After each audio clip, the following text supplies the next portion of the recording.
नमस्कार दोस्तों, मैं जेपी डांडिया आप सभी का आपके अपने YouTube channel dandiya electrical study पर एक बार फिर से स्वागत करता हूं। तो चलिए दोस्तों, आज के इस वीडियो में देखते हैं कि डीसी जनरेटर में जो विद्युत वाहक बल उत्पन्न होता है, अर्थात डीसी जनरेटर के आर्मेचर में फैराडे के नियम अनुसार जो ईएमएफ उत्पन्न होता है उसका समीकरण क्या होगा, अर्थात उसका मतलब है कि उसका सूत्र क्या होगा जिसकी अपन डीसी जनरेटर में ईएमएफ की गणना कर सकते हैं। डीसी जनरेटर में ईएमएफ का मान निकाल सकते हैं, कितना ईएमएफ उत्पन्न होता है, किसके ऊपर डिपेंड करता है, इन सभी बातों को पढ़ेंगे।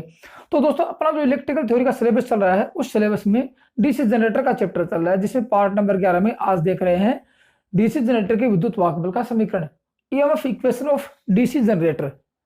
ठीक है। और इससे पहले दोस्तों, आप लोग डीसी जनरेटर के 10 पार्टों में उसके मुख्य भागों का वर्गीकरण कर चुके हो। आर्मेचर क्या होता है, कम्यूटेटर क्या होता है, आर्मेचर वाइंडिंग क्या होती है, सब मुख्य भागों का वर्गीकरण कर चुके हो। तो आज उन सब बातों को एक साथ इंक्लूड करके, एक साथ सम्मिलित करके, जैसे आर्मेचर वाइंडिंग है, फैराडे का नियम है, फैराडे के चुंबकीय प्रेरण के नियम क्या है, कम्यूटेटर क्या है, कम्यूटेटर में ईएमएफ कैसे होता है, इन सभी बातों को आज इंक्लूड करके करते हैं कि ईएमएफ कैसे उत्पन्न होता है और किन किन बातों पर डिपेंड करता है। उन तथ्यों को जानेंगे आज। तो दोस्तों, इतना आप लोग पढ़ चुके हो और समझ चुके हो। यदि आपने नोट्स बनाए होंगे, वीडियो देखे होंगे, तो मैं आपको जो बातें बताने जा रहा हूं वो सब आपके दिमाग में होंगी। यदि नहीं भी है, नहीं नोट्स बनाए, तो दोस्तों इससे पहले आप पीछे के डीसी जनरेटर का सिद्धांत क्या होता है, कैसे कार्य करता है, उन सभी बातों को देख लो। मैं फिर आपको एक बार दोहरा देता हूँ कि मैंने आपको क्या बताया कि किसी एक चालक, देखो मैंने आपको बताया कि जब किसी एक चालक को किसी चुंबक के क्षेत्र में घुमाया जाता है, मैं आपको उसके ईएमएफ के समीकरण की कुछ बातें, पॉइंट्स बता रहा हूं जो आप पढ़ चुके हो, लेकिन मैं आपको दोहरा रहा हूं कि जब किसी एक चालक को किसी चुंबक के क्षेत्र में घुमाया जाता है तो फैराडे के नियमानुसार उस चालक में ईएमएफ उत्पन्न होता है। ये माइकल फैराडे का चुंबकीय प्रेरण का पहला नियम था, जिसके ऊपर डीसी जनरेटर अपना कार्य करता है। दूसरा नियम क्या था कि चालक में उत्पन्न ईएमएफ चुंबकीय फ्लक्स परिवर्तन की दर के समानुपाती होता है। ये देखा आप लोगों ने, मतलब क्या देखा कि चालक में उत्पन्न ईएमएफ ये किसके समान होते हैं, d phi upon d t. ये क्या है, ये फ्लक्स परिवर्तन, और ये इसके दर निकालते हैं तो समय परिवर्तन। ये बातें आप लोग पढ़ चुके हो और नोट्स बना चुके हो। अब इसके आगे और क्या देखते हैं, अर्थात देखो मैं बताता हूं इसमें क्या है कि जब कोई एक चालक की बात करेंगे, फिर आगे बहुत से चालकों की बात करेंगे। अपने एक चालक की बात करेंगे, 2 लूप की बात करेंगे, 3 की करेंगे, फिर वाइंडिंग की करेंगे, फिर पूरे आर्मेचर की बात करेंगे, तभी तो ईएमएफ पूरा होगा। तो क्या करेंगे, देखो ये कोई चालक जब एक चालक 1 वेबर फ्लक्स को, ये क्या है, 1 वेबर फ्लक्स है, देखना गौर से। आपको मैं एक हिंट देता हूं, आपको छोटी टिप्स बताता हूं कि आपको एक पूरा समीकरण कैसे याद होगा। एक चालक 1 वेबर फ्लक्स को, ठीक है, एक चालक 1 वेबर फ्लक्स को प्रति सेकंड की दर से काटता है तो उस चालक में 1 वोल्ट ईएमएफ उत्पन्न होता है। फिर से सुन लो, जब कोई एक चालक, मैंने आपको बताया कि घुमाया जाएगा फैराडे के नियम अनुसार, जब कोई एक चालक 1 वेबर ईएमएफ को, मतलब 1 वेबर का मतलब यह है कि ई उत्पन्न करेंगे, ई बराबर 1 वेबर के 10⁸ मैक्सवेल बल रखा है। 1 वेबर में कितने चुंबकीय बल रखा है, 10⁸ मैक्सवेल चुंबकीय बल रखा है। मतलब कि एक चालक 1 सेकंड में, कितने में, 1 सेकंड में 10⁸ मैक्सवेल चुंबकीय बल रेखाओं को काटता है, तो यहां 1 वोल्ट उत्पन्न होता है। बस यही देखना है अपने को। तो ठीक है, ये तो थी बात आपकी इस डीसी जनरेटर के ईएमएफ के समीकरण की छोटी सी हिंट, जो मुख्य बात है, जो कि आपको लास्ट एंड तक ये कामगार सिद्ध होगी, यही बात कामगार सिद्ध होगी। और इसी एक टॉपिक के एक छोटे से फॉर्मूले के ऊपर पूरा ईएमएफ का समीकरण बना देंगे आप लोग। ये नहीं दोस्तों, आप लोगों को देखोगे कि ईएमएफ का समीकरण याद है, हमें बिल्कुल याद है आप लोगों को, मेरे को पता कि बहुत इजी समीकरण है। आपको क्या है समीकरण ये कहता है कि ई बराबर phi Z N P into 60 into A. ये क्या है आपका, ये डीसी जनरेटर में ईएमएफ का समीकरण है, बहुत इजी है। लेकिन ये phi Z N p 60 into ये आया कैसे, इसके पहले और क्या प्रक्रिया थी, क्या इससे पहले और कुछ नहीं था। फिर ये फाई जेड एन पी आया, तो ये किसका है, ये लेफ्ट वाइंडिंग का है, वेव वाइंडिंग का है। क्या इससे पहले किसी एक चालक का ईएमएफ यही रहेगा, क्यों ये नहीं रहेगा तो क्या रहेगा, इन सभी बातों को आज पूरा पढ़ेंगे। तो आपको एक छोटी डीसी मशीन के बारे में बताता हूं। ये पढ़ तो रहे अपने कि डीसी जनरेटर में उत्पन्न विद्युत वाहक बल का समीकरण, ये पढ़ रहे हैं, लेकिन उससे पहले देखो छोटी सी बात बताऊं आपको मैं। एक ही देखो फाई, आपके सामने शब्द आएगा फाई। फाई आप लोग जानते हो क्या है, चुंबकीय फ्लक्स है। ये क्या है, ये चुंबकीय फ्लक्स है, जिसमें इसकी इकाई वेबर होती है। ये वेबर में है। मैं आपको 2-4 बात लिखाऊंगा। अब देखो मैंने आपको बताया एक चालक, मैंने क्या लिखवाया, एक चालक, लेकिन आर्मेचर में तो कई चालक होते हैं। कई लूपों को एक चालक को लूप बनाएंगे, कई लूपों से मिलकर एक कॉइल बनाएंगे, और आर्मेचर में काफी कॉइल होते हैं। तो क्या एक लूप का निकालेंगे पूरी कॉइल का, या पूरे आर्मेचर का? नहीं, पूरे आर्मेचर का ईएमएफ निकालेंगे। एक कॉइल का तो मैंने आपको बता ही दिया है, समझ गए? तो पूरी कॉइल को देखेंगे, इसलिए उस लूप के कई चालकों बना के आर्मेचर कॉइल बना देंगे। तो सभी चालकों को इकट्ठा करके क्या लिखेंगे, जेड लिखेंगे। ये जेड क्या है, उस एक कॉइल के काफी लूप बना के कॉइल बनाते हैं। तो कितने चालक हो गए वहां पे, उन चालकों का नाम है। तो लिखेंगे आर्मेचर में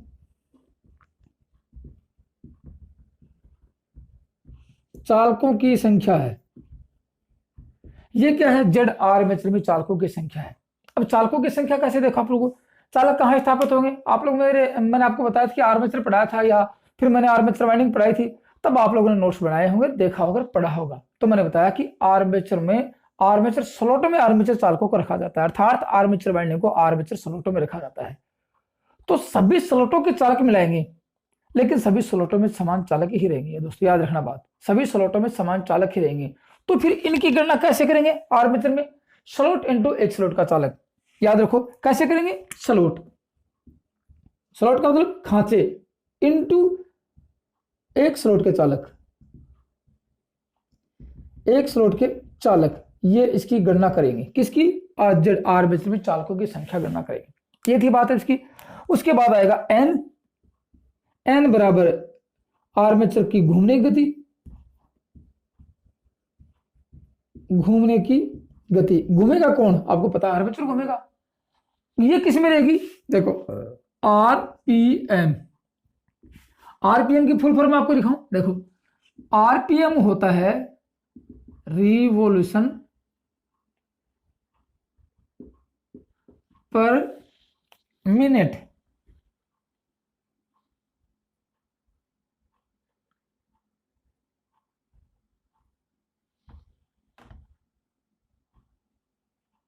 आरपीएम होता है आरपीएम रिवॉल्यूशन पर मिनट होता है।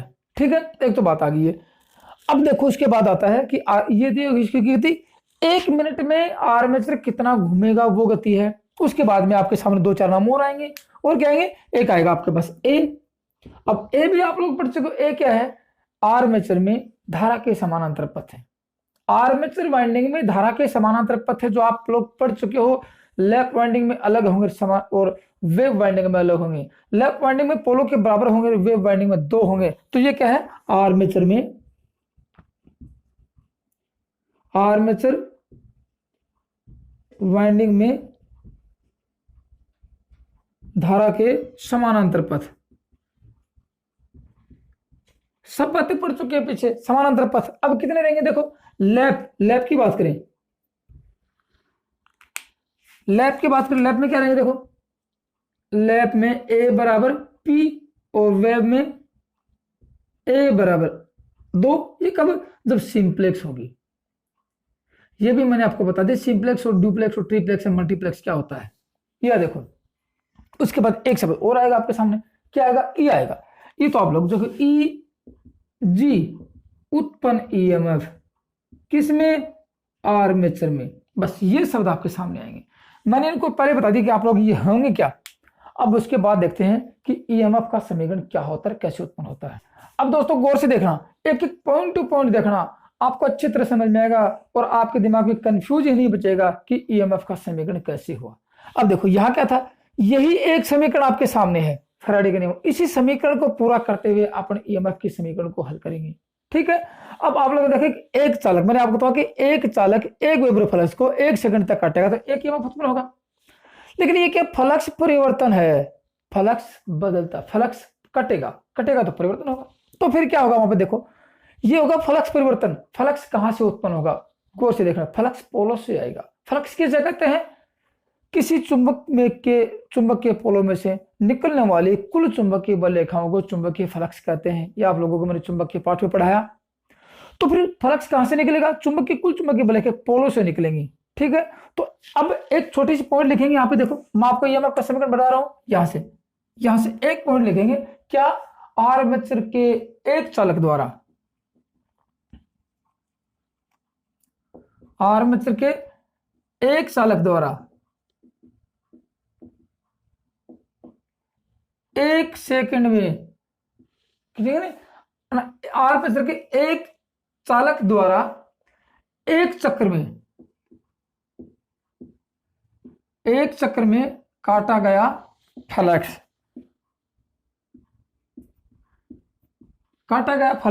तो एक चक्र में कितना फ्लक्स होगा, देखो काटा गया फ्लक्स का मान कितना होगा, कितना फ्लक्स होगा, पोल से निकलेगा उतना ही तो होगा, तो P इंटू फाई, ये हो गया आपका क्या है, ये फ्लक्स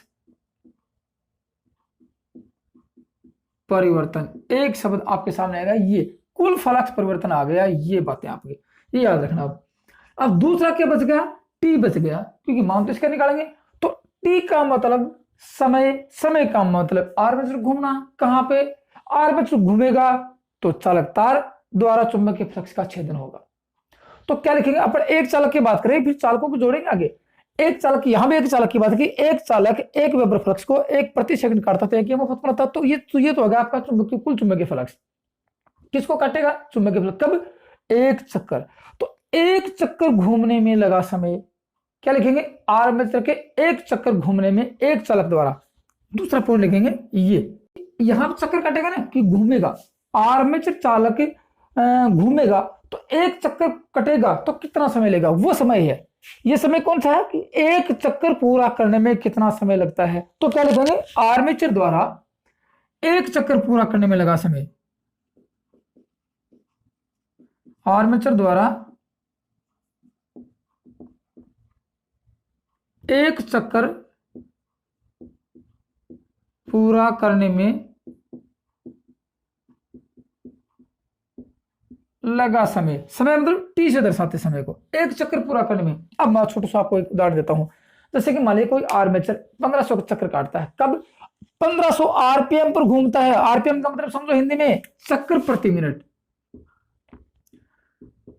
चक्कर प्रति मिनट है, मतलब एक मिनट में 1500 चक्कर। मान लीजिए कि एक आर्मेचर एक मिनट में 1500 चक्कर काटता है, तो एक चक्कर काटने में कितना समय लगेगा, तो उस 1500 का देखो, एक देखो 1500 चक्कर काटता है एक मिनट में, गौर से देखो, आप लोग इतनी गणित जानते हो, एक मिनट में, तो एक चक्कर द्वारा तो 1/1500, अब ये 1/1500 भाग होगा तो क्या होगा, एक चक्कर का समय निकलेगा, ठीक है। तो अब ये क्या होगा, ये सेकंड में होगा, मैंने आपको प्रति सेकंड बताया ना, देखो प्रति सेकंड, ये सेकंड, समय की इकाई क्या होती है, सेकंड होती है, सेकंड में निकालेंगे, तो फिर कहेंगे यहाँ 60 का भाग दे देंगे, 60 का भाग देंगे। अब अपने को गति तो पता नहीं है कि आर्मेचर कितना घूमता है, तो गति को तो दर्शाया मैंने एन से, ये एन बताया वो, घूमने की गति क्या होगी, आरपीएम में होगी, लेकिन सेकंड में लेंगे, तो क्या लिखेंगे, 60/n, इसका मतलब एक चक्कर का समय है, तो ये होगा समय बराबर 60/n। गौर से देखो, छोटी छोटी बातें आपका, ये होगी, ये क्या होगी, ये होगी सेकंड में, ये सेकंड में होगी। अब इतनी सी बात आपके सामने आ गई, तो फिर फैराडे के चुंबकीय प्रेरण गति नियम का पालन करें, क्योंकि अब पूरी बातें आपके सामने आ गई, एक चालक का ले रहे हैं, फ्लक्स परिवर्तन आ गया, एक चालक का घूमने का समय आ गया, समय कितने चक्कर में, कितने समय में चक्कर काटेगा, संपूर्ण बातें आ गई। तो इंप्लीमेंट करके सारी बातें एक चक्र की बातें करेंगे, तो फिर लिखेंगे फैराडे के नियमानुसार, क्या लिखेंगे यहां पे, फैराडे के नियमानुसार, फैराडे के नियमानुसार है। फैराडे ने क्या बताया कि एक चालक में उत्पन्न ईएमएफ, फैराडे ने बताया कि ये चालक, फैराडे के नियमानुसार एक चालक में उत्पन्न औसत ईएमएफ, अब उत्पन्न ईएमएफ को इजी से दर्शाते हैं, एक चालक की बात कर रहे हैं, किसकी, एक चालक की बात कर रहे हैं, और आप लोगों के सामने फॉर्मूला है E बराबर d∅/dt, और d∅ आपके सामने है, ये रहा d∅, फ्लक्स परिवर्तन वो देखो d∅ आपके सामने है, तो क्या लिखेंगे, E बराबर P/φ। अब समय t का मान, फ्लक्स, ये समय परिवर्तन आपका, ये क्या है, ये समय परिवर्तन, ये समय परिवर्तन, तो समय परिवर्तन क्या लगाएंगे, देखो समय परिवर्तन होगा t, और t का मान आपके पास सामने है 60/n। देखो गौर से देखो, एक चालक का फैराडे के नियमानुसार औसत ईएमएफ ज्ञात कर रहे हैं। तो ई बराबर क्या होगा, देखो ई बराबर पी फाई तो है ही, पी इंटू फाई। अब इसको हल करेंगे, एन ऊपर चला जाएगा, एन और 60 नीचे बच जाएगा 60, तो क्या होगा, ये होगा पी पाई एन अपॉन 60। ये मेरे प्यारे दोस्तों ये एक चालक का औसत ईएमएफ है। ठीक है, एक चालक का औसत ईएमएफ है कि एक चालक या एक लूप का मान लेते, एक चालक एक लूप का औसत ईएमएफ मैंने लिखा है, एक चालक में उत्पन्न औसत ईएमएफ का मान ये रहेगा। ये काफी बार परीक्षा में आ गया कि एक चालक द्वारा 1 सेकंड में यदि चुंबकीय फ्लक्स 1 प्रति सेकंड काटता तो ईएमएफ का मान क्या रहेगा, ये आपके सामने मान रहेगा। ठीक है, अब देखो आपके सामने आ गई, एक चालक का ये है तो 2 चालक का कितना होगा, 2 से गुणा, 3 चालक का कितना होगा, 3 से गुणा, 4 का 4 से गुणा। अब चालकों की संख्या क्या है अपने पास, देखो चालकों की संख्या होगी, अर्थात इसका मतलब करने का मतलब है कि एक चालक में जो ईएमएफ उत्पन्न होगा, 2 का निकालेंगे तो 2 से गुणा कर देंगे, 3 का निकाले तो 3 से गुणा कर देंगे, क्योंकि वही चालक वहां पर रहेगा आर्मेचर में, तो कोई बड़ी बात नहीं है। तो फिर चालकों की बात अब ये आ गई कि चालकों की संख्या धीरे धीरे बढ़ाएंगे तो ईएमएफ का मान बढ़ेगा, चालकों की संख्या घटाएंगे ईएमएफ का मान घटेगा।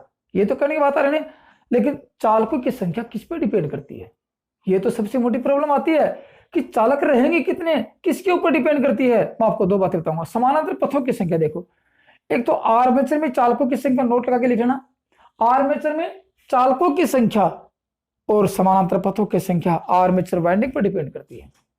यही तो सबसे बड़ी बात आती है। अब समझने वाली बात आगे कि आर्मेचर में चालकों की संख्या और समानांतर पथों की संख्या आर्मेचर वाइंडिंग पर डिपेंड करती है। आपने वाइंडिंग कैसी लगा रखी है, जैसे आपको बताऊं, आपको एक आर्मेचर मान लीजिए कि 500, एक आर्मेचर में कितना चालक है, गौर से देखना, आपको छोटी सी बात और बताऊंगा। एक आर्मेचर में मान लीजिए कि 500 चालक है, ठीक है, 500 चालक है, एक आर्मेचर में 500 चालक है, लैप वाइंडिंग है,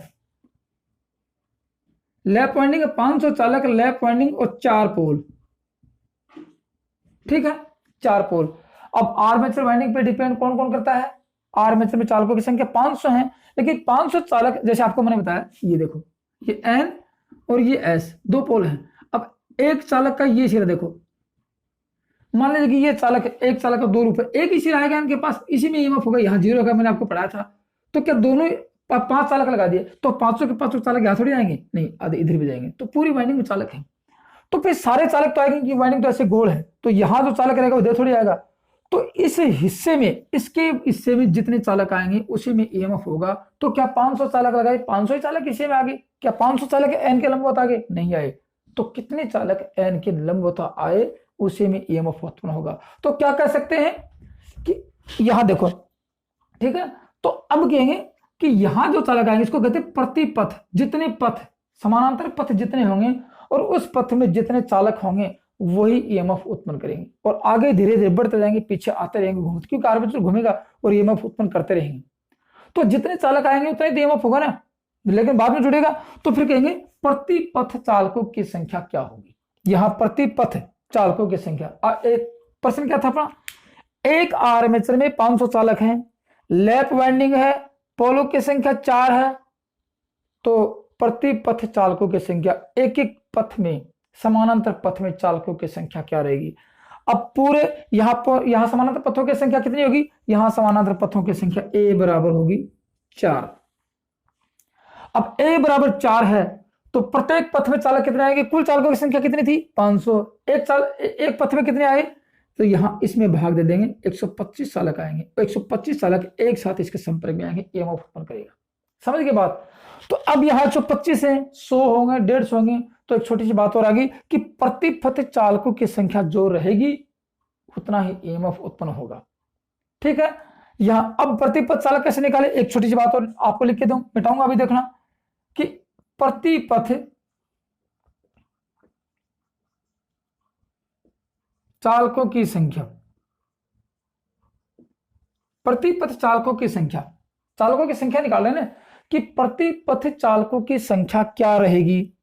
अब आप लोग से कुल चालकों में यदि प्रति पथ का भाग दे दें, एक समानांतर पथ का भाग दे दें, कितने में, कुल चालक में एक समानांतर पथ का भाग दे दें। अब समानांतर पथ किस पे डिपेंड करते हैं, आप लोगों ने आर्मेचर वाइंडिंग पढ़ी होगी, समानांतर पथ आर्मेचर वाइंडिंग पर डिपेंड करते हैं। लैप में पोलो के बराबर समानांतर पथ रहेंगे और वेब में सिर्फ 2 ही रहेंगे। मेरी बात समझ रहे हो?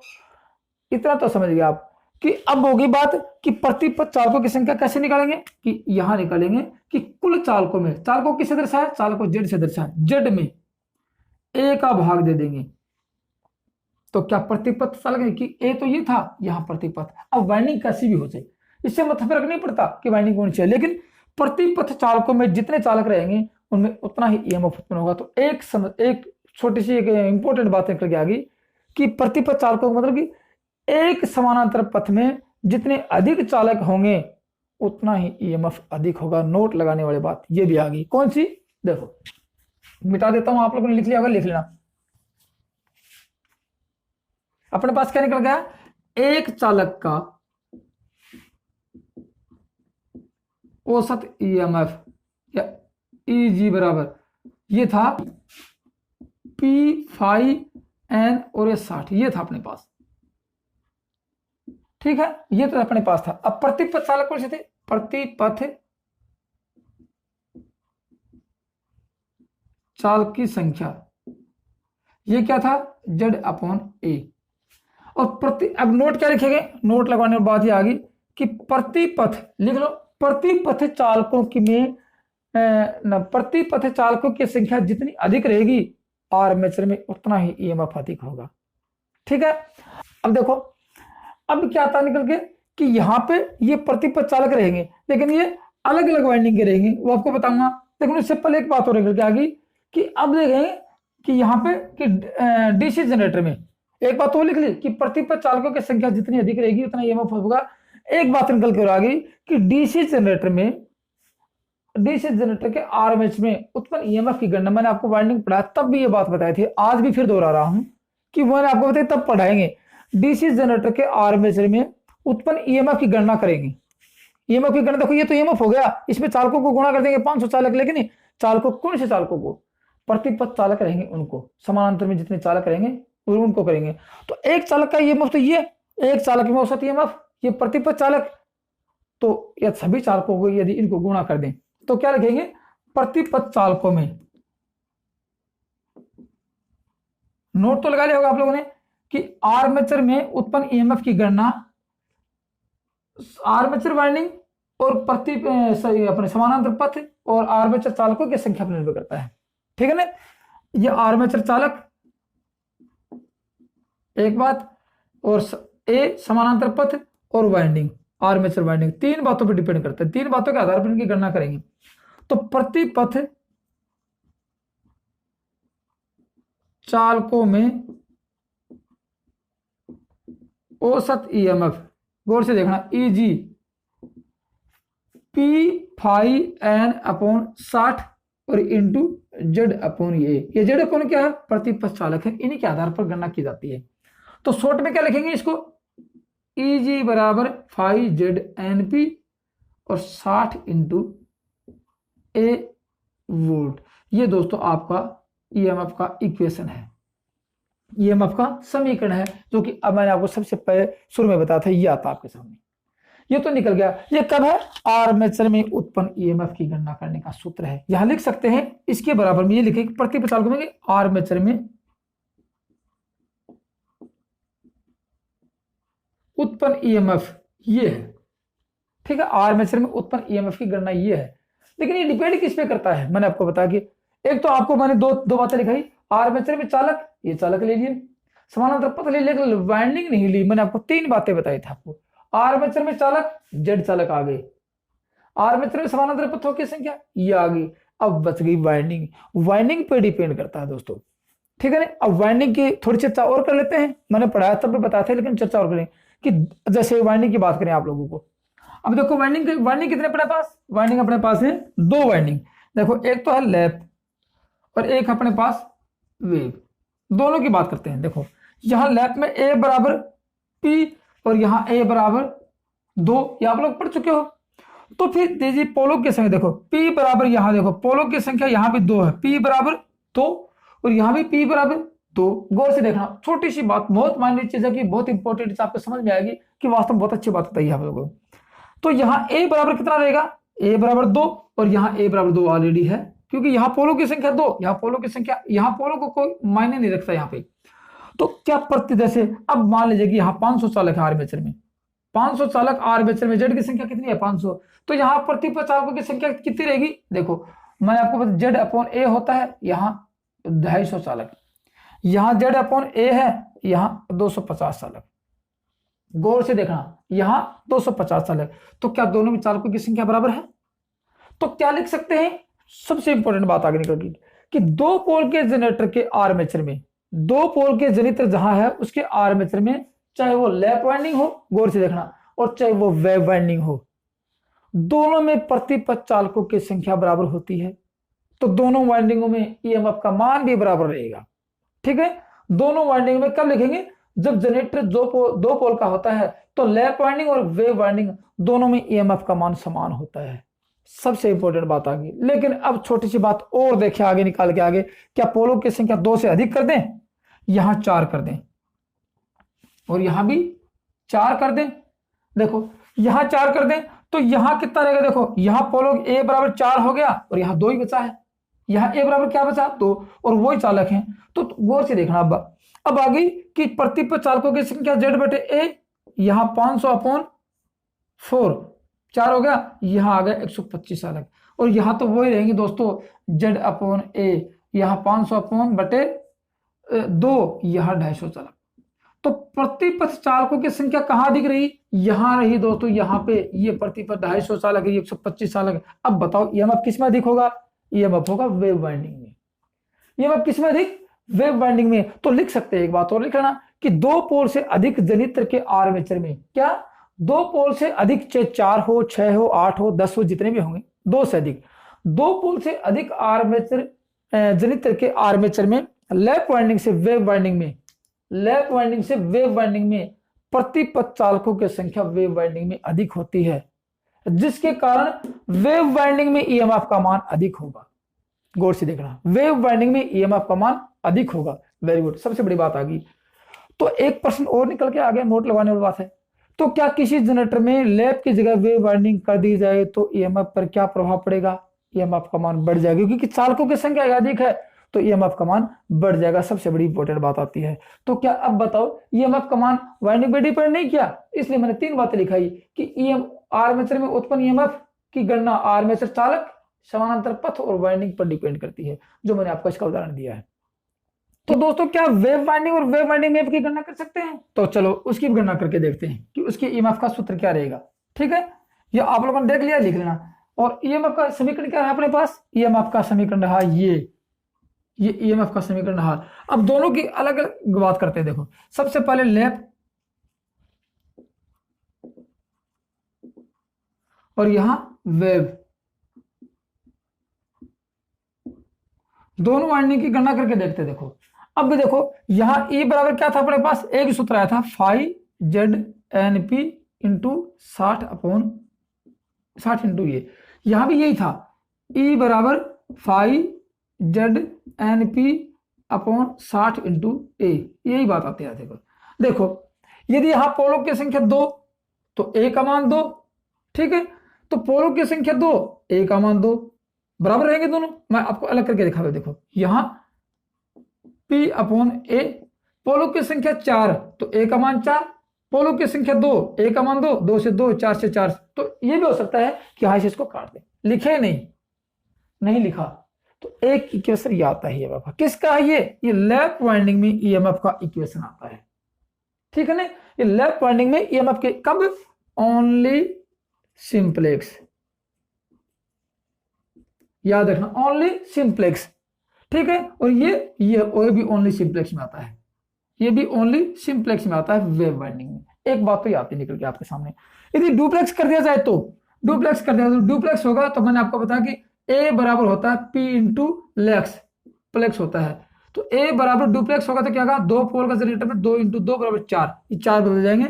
डुप्लेक्स में देखो, मल्टीप्लेक्स में बात करें तो मल्टीप्लेक्स का सूत्र होता है Z N P into 60 upon A, ये होता है डुप्लेक्स का। सिंप्लेक्स का ये होता है, लेकिन लगभग आपको सिंप्लेक्स ही मिलता है। डुप्लेक्स इंडिकेट करके देगा तो लिखना, अन्यथा मत लिखना। ये सिंप्लेक्स का होता है। बात और देखो आप लोग, यहाँ ईजी बराबर देखो, ईजी बराबर होता है 5ZNP अपॉन 60 गुणा ए है। तो ए का मान तो फिक्स है, यहाँ पे ए बराबर 2 फिक्स है, पक्का है। तो ये तो हिलने वाला नहीं है कि फिक्स है। तो लिख सकते हैं कि 60 इंटू 2, तो ईजी बराबर हो जाएगा 5ZNP इंटू 120। ये आ गया 120। तो ये होता है 120 जहां लगे, ये वेव वाइंडिंग के लिए आता है दोस्तों।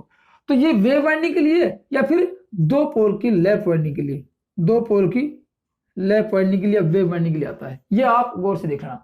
दो बातें आ गई। यदि यही मल्टीप्लेक्स हो तो क्या होगा, यही मल्टीप्लेक्स डुप्लेक्स हो, मल्टीप्लेक्स हो तो क्या करेंगे, देखो ईजी बराबर 5ZNP और मल्टीप्लेक्स 120 तो है सिंप्लेक्स के लिए। मल्टीप्लेक्स और डुप्लेक्स मान लेते हैं, डुप्लेक्स होता है 2 लगा देंगे गुणा, तो फिर क्या आएगा, ईजी बराबर 5ZNP बटे 240। ये किस में आएगा, ये डुप्लेक्स में आएगा।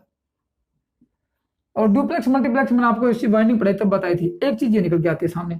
अब देखो छोटी सी बात और आ गई, ज्यादा हार्ड नहीं बचा है। यदि यहां मल्टीप्लेक्स होगा तो क्या होगा, देखो यहां मल्टीप्लेक्स होगा, गौर से देखना। यहां मल्टीप्लेक्स मैंने बताओगे ई बराबर 5ZNP अपॉन 60 इंटू, जैसे अब डुप्लेक्स होगा तो क्या होगा, पोलों की संख्या P इंटू प्लेक्स, यह आएगा 60 इंटू ए इंटू प्लेक्स, जो भी लेक्स आएगी। डुप्लेक्स है तो 2 कर देना, ट्रिप्लेक्स तो 3 कर देना। ये तो आता है। ये तो दोस्तों आपकी बात थी, लेकिन एक छोटी सी बात आपको बताऊं। देखो अपने पास सूत्र आता है 5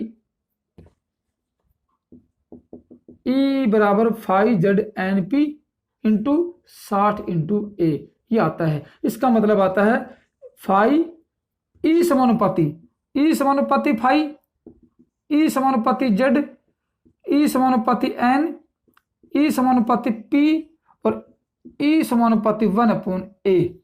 इसका मतलब समझो आप लोग और से कि ईएमएफ डीसी जनरेटर में ईएमएफ फ्लक्स के समानुपाती, डीसी जनरेटर में ईएमएफ चालकों की संख्या के समानुपाती, डीसी जनरेटर में ईएमएफ गति के समानुपाती, डीसी जनरेटर में ईएमएफ पोलों की संख्या के समानुपाती, लेकिन डीसी जनरेटर में ईएमएफ समानांतर पथों के विलोमानुपाती। समानांतर पथों की संख्या बढ़ती जाएगी, ईएमएफ का मान घटता जाएगा। समानांतर पथों की संख्या घटती जाएगी, ईएमएफ का मान बढ़ता जाएगा। इसमें घटती, इसमें बढ़ती है, लैप में बढ़ती है तो ईएमएफ का मान कम होता है, और वेव में घटती है तो इसके ईएमएफ का मान अधिक होता है। इसका मतलब यदि जनरेटर में आर्मेचर लैप, गौर से देखो डीसी जनरेटर के आर्मेचर में यदि लैप वाइंडिंग के स्थान पर वेव वाइंडिंग कर दिया जाए, क्योंकि वेव वाइंडिंग करते ही आर्मेचर में समानांतर पथों की संख्या घट जाएगी और ईएमएफ का मान बढ़ जाएगा। इसका मतलब है कि ई, देखो ई कब बढ़ेगा, जब फाई बढ़ेगा।